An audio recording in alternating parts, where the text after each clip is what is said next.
Põe gostoso nisso. Ai, meu Deus. Gente, o Fio Jasmin é aquele homem que você deseja, mas deseja, só que é um cafajeste. Ai, que ao mesmo tempo que o Fio é um canalha e um gostoso.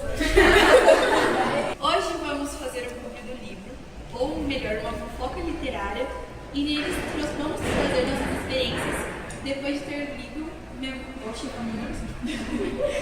depois de ter lido Canção para Lembrar Menino Grande da Conceição Evaristo. E bom, se for para falar de homem problemático, é certeiro que a gente vai falar do Fio Jasmin.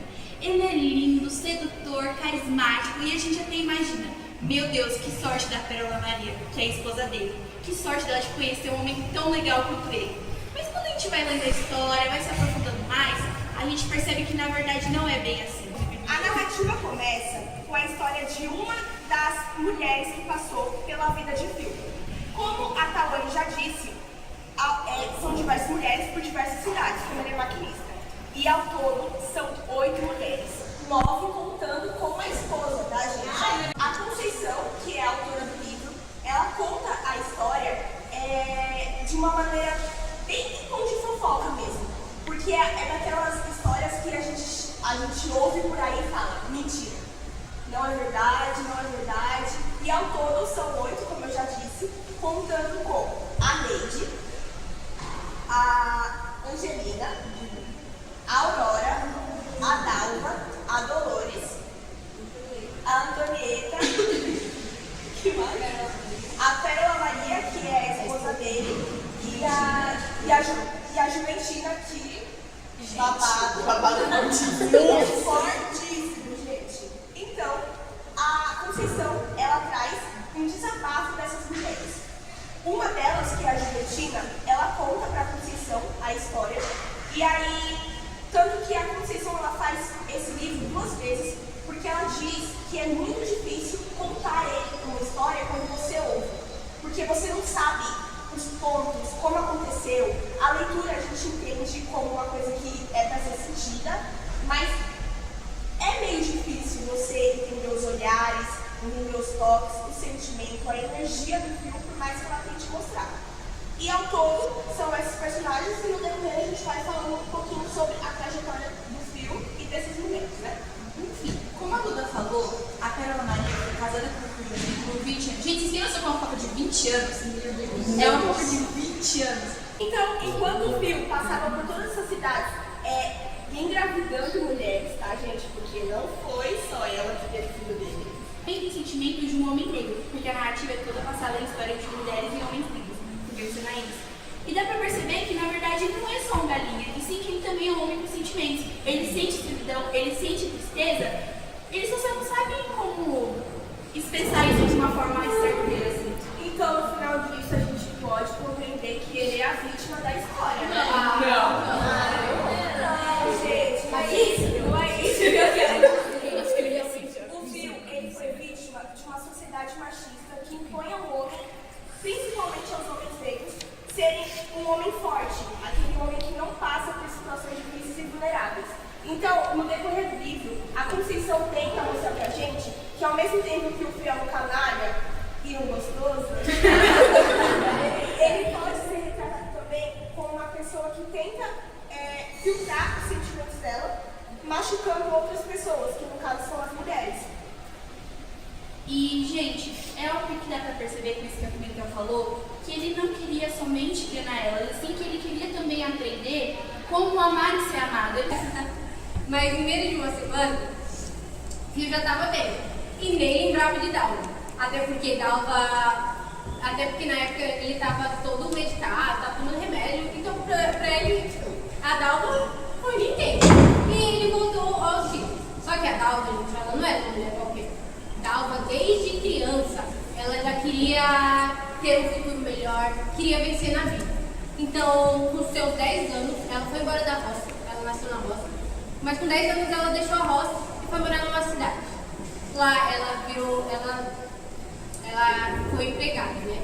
Ela foi empregada de uma casa e fez uma promessa com sua vizinha. Uma vizinha que ela conhecia lá. Fez uma promessa que casaria com seu filho.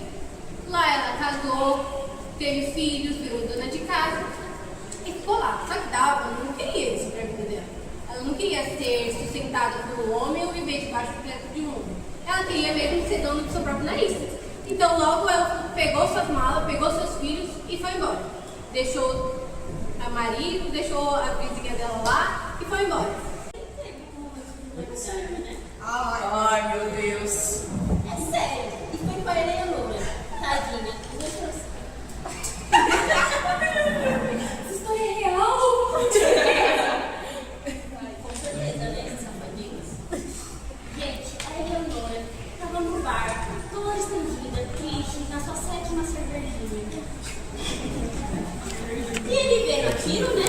Falou, meu Deus, que coitada. Não vou nem dar ideia dela. E ela era tão sofrida, ela era uma mulher com um olhar triste, solitária. E ele simplesmente não quis ela. Ele meio que se sentiu acolhido, porque os dois tinham uma solidão em comum, né? Eles não achavam beleza na vida. E ela, toda depressiva, feia, coitada. Os dois eram um pau pro outro, né? Eles sofreram. E ele foi o único momento que ele não ficou ninguém, né? Graças a Deus o cara mudou. Será? Eu não sei, eu não sabia o que estava acontecendo. Eu acho que é porque ele achou ela muito triste. Porque se ela fosse sem nada igual as outras, com certeza ele já Amiga, mas as outras estavam no cantinho delas e ele que chegava. Tipo, a menina nadava pelada no rio. Gente, por favor, a Aurora, ela não tava ligando pros homens, né? E eu percebi que a construção, ela não queria que a gente sentisse raiva, mas ela queria que a gente entendesse cada situação e cada mulher negra, e o que elas passam, a solidão, a marginalidade delas, tudo. Ela queria que a gente realmente entendesse e trazer essa realidade pra gente. Eu senti isso também, Duda. E o que mais me surpreendeu foi a forma como a Conceição deixou aquilo no livro. Geralmente, quem conta as suas histórias, essas partes, é o homem. Mas não, ali foi as mulheres. O Jasmin foi quase que um fantasma na vida das mulheres. E quem contava a história eram elas, com suas dores, palavras, com seus filhos, né, que foram milhares. E o que eu achei mais bonito de tudo é que mesmo machucadas, com filho, elas seguiram em frente com a dignidade delas. Isso foi muito bonito. Uma coisa que aconteceu com o Phil quando ele era criança foi que uma vez, em uma peça de teatro na escola, tinha um papel de príncipe. E ele, obviamente, queria ser o príncipe. Só que a professora tirou ele da apresentação, porque como assim, um príncipe negro? E ela colocou um menininho branco no lugar dele. Isso pode parecer uma coisa muito simples, mas eu acho que a Conceição quis colocar isso no livro pra gente entender que os papéis que amarraram a vida dele foram esses. A figura do pai dele era que o pai falava que ele tinha que ser assim mesmo. Ter várias mulheres, que homem que era um homem tinha que ter várias mulheres, e formava essa postura de um homem nada vulnerável. Então, Canção Bernardino Grande, vocês estão certas, é basicamente isso, só que é mais sobre o papel das mulheres era essa coisa de minar um menino grande. Ele já era crescido, mas ele tinha um papel de um moleque, porque ele fazia coisas que um homem crescido não teria feito. O livro fala também sobre a masculinidade do homem, como é formada, até principalmente do homem negro. E nesse título ele quer mostrar que ele não cresceu ainda, que as responsabilidades afetivas não vieram com a idade, que não teve esse amadurecimento, e por isso que isso cai para as mulheres, porque é sempre nas costas delas. As mulheres, elas têm esse papel de ser mãe.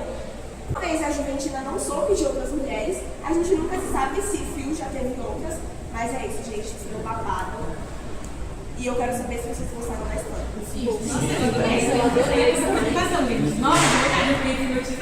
Olha, eu acho que vocês deveriam ler o livro. Ele é um livro de domínio público, então vocês conseguem acessar ele